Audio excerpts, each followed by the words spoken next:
వెళ్ళావు? మీ అమ్మమ్మ ఊరికి వెళ్ళావా? ఫోన్ చేసేప్పుడు కట్ చేస్తున్నావు.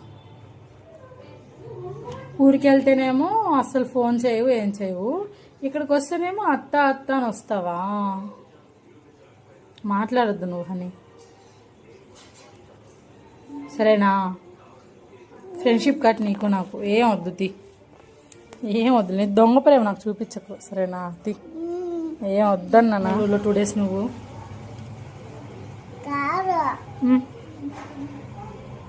చెప్పు, ఏం చేసావు? చెత్త ఊడ్చావా? ఏ రోజన్నా ఊడ్చావు నువ్వు ఇంట్లో? అసలు ఫోన్ ఎందుకు ఎత్తలేదు నువ్వు? ముందే చెప్పు. అంటే మీ అమ్మమ్మ వాళ్ళ ఊరికి పోతే మమ్మల్ని మర్చిపోతావా? అంత దొంగ ప్రేమేనా నీది? మాట్లాడు. అలా దొంగ ప్రేమ చూపిస్తున్నావా మా మీద? సరే, ఫ్రెండ్షిప్ కట్టలే నీకు నాకైతే. ఇంకా ఎందుకు? దోమలు కరుస్తున్నాయా?